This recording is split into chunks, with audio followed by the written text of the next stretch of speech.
It's about the agenda, and it's about what the American people have seen. Donald Trump has done this job, Laura. We've talked about that many, many times. And Nikki Haley does represent the old guard and the old way in the Republican Party. That's how she came up. That's how she governed in South Carolina. It's the true. Voters in our country, Republican voters in our country, do not want that. They are tired of business So this as is Byron usual Donalds in out of Washington. Florida. It is true. And I play this because I have a lot of people who I think are, not a lot. I got, let me look and see. How many did I want to be accurate? Dana Loesch here with you while I look this up. And again, welcome back to the program. It wasn't a lot in the grand scheme of things. This was maybe like 18 or 19 emails. I mean, normally when I get a lot of feedback, it's a lot more than that. But it was enough to where, and they were like legitimate people, and they were, they're legitimate listeners and, all this. And they were saying, well, Dana, I remember, she came up, Nikki Haley came up during the Tea Party. Well, yeah, but that doesn't mean she stayed within that spirit. And I also think, too, there were a lot of very clever politicians that came up during that time, and they sort of kind of hid their true colors quite well, or they morphed over time. And, it can be a good thing or a bad thing. I've always said, too, that movements, and that includes the Tea Party, and I've said this, and I say this as one of the founding members of it, a movement that lasts too long becomes a grift. At some point, you have to have some sort of, you got to move into some kind of action phase. And the Tea Party did. And you would never have had Donald Trump without the Tea Party. You would not have. You absolutely would not have. It's one of the reasons why his campaign, when he first appeared at CPAC, asked me to introduce him. So Haley may have come up in the Tea Party, but in terms of, her prominence as governor, but she didn't stay Tea Party. She did a lot of, if you look at her record as governor, there were a lot of moderate moves. And even now, a lot of her positions, when she lists them, because they're not exactly like super easy to find on her website, are pretty moderate. And the way that she has run from cultural issues, this is another thing that I find such a worrisome issue. And it worries me with the Trump campaign, too. And we'll talk about that in a moment. But her position with China, I noted the last debate, she was saying that she was proud to have developed these trade relations with China or something. And I actually said on Twitter, I can't believe that's an actual sentence that she just said in the debate, because it went far beyond that. You have trade relations, and then you have what she was doing, which was selling actual land outright to the CCP, which is, you shouldn't be doing that. And so she's got a lot of, moderate, and she constantly plays identity politics, which, as you know, I hate with the burning passion of 1,000 suns. I can't stand constantly being, we see you. We know you're a chick. You don't constantly have to be reminded. We know that you are, your family hails from India. We know this. We don't have to constantly be reminded. For voters that she's trying to reach, they don't care. Only the left cares about that stuff. So when I hear candidates saying that, I'm like, who are you trying to impress here? So that just bugs me. Whenever I hear candidates do that, especially if they're chicks, I immediately, I wince. But what Donalds is saying, that she represents the old guard. I do think, too, that there are some people, and let's be fair, there are people in the Trump camp that are old guard. He's an incumbent. By very nature, you're not an outsider anymore by very nature of being an incumbent. But he's got some people that were in his cabinet and that worked with him that were absolutely old guard. For crying out loud, the tax plan that gave temporary tax cuts, which one of my biggest complaints besides the gun stuff during his tenure was that they weren't made permanent. Loved them when they happened. They were brilliant. I'm like, oh, please, for the love of all things holy, make these permanent. That was a Paul Ryan plan. The amnesty plan that they were working on, 1.8, they were going to increase the number of H-1Bs. I think it was only by 20,000. That was also a Paul Ryan thing. There were a couple of Mitch McConnell. So there's an element of old guard there as well. However, the difference is that the current, the old guard right now is definitely, the establishment as you might define it by faces, whether it's the Bushes and the Robes, etc. And I'm just using them as avatars. They are supportive of her. Now, I think the media wants Trump. I think that Haley is, and I don't like Haley, and I don't like saying this, but the reason I bring it out is because maybe somebody in the Trump camp will do something about him hemorrhaging moderates and independents, because that's got to stop. She's more competitive with Biden than he is, only just by some of the latest polling. And I want you to watch. They're going to start shifting the national polling now. I'm already seeing it. Let me pull this up. I started seeing this with a Politico piece that ran early this morning. And the Politico piece says this. And this is like one of the big first times that they're really starting to hit this. It says, Donald Trump has a big problem ahead. A whole swath of GOP voters appear firmly committed to not voting. Well, I don't think that's true. But one of the things they do touch on in this piece is independence. Now, he struggled with independence in 2018, 2020, and 2022. Republicans did as a whole, and him. And some of these special elections where it mattered, it hurt us. You got to remedy that. You want to win, you got to remedy it.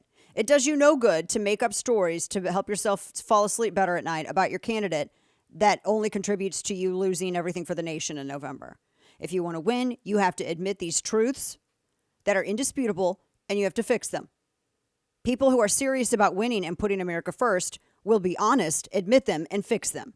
People who want to blow smoke up the ass of the voters and grift will lie and then get mad at all the other people who speak honestly about these absolute God-honest truths. The end. So this said, we got to do something about the independent moderate thing. And that does not mean running to the center. It does not mean denying your record on abortion. It does not mean going soft on immigration. It just means being more committed and smarter with your messaging. Case in point. I always use this because this is the big issue it's the issue that they started with, going after abortion. Going after, you had the Wisconsin court elections, then you had Virginia. Democrats really were pushing abortion because Democrats still think that women are stupid. You see, it's like when a woman goes, it's like this old trope of when a woman or a man goes and buys a car. Well, the guy gets told everything about the horsepower, the engine, all this other stuff. And the woman gets told about the lighted cosmetic mirror in and the visor and then the cup holders. That's how Democrats treat women when it comes to policy. You know, women are just as much interested in economic policy. We're as much interested in trade policy. We are as much interested in foreign policy. We are as much interested in all of these other things. But yet, what is the issue that Democrats consistently push first and foremost? Abortion. Everything is about abortion. Why don't they just go ahead and tell us about the cup holders? It's so stupid. It's so unbelievably patronizing and sexist. And yet all of these grifting, stupid, flippity feminists don't pick up on it. They are bought and sold into it. Nobody talks to them about, well, let's talk about quantitative easing. Let's discuss, how, the Fed, and let's discuss, the issue with trade and tariffs, et cetera, et cetera. No. It's all abortion. That's what it is. Every time, abortion. So that's what they started with. They made their attack ad. I played it yesterday. And that's what they're trying, because Republicans outside of Florida have no idea how to talk about it. And the right loves shooting itself in the foot. Oh, they love it.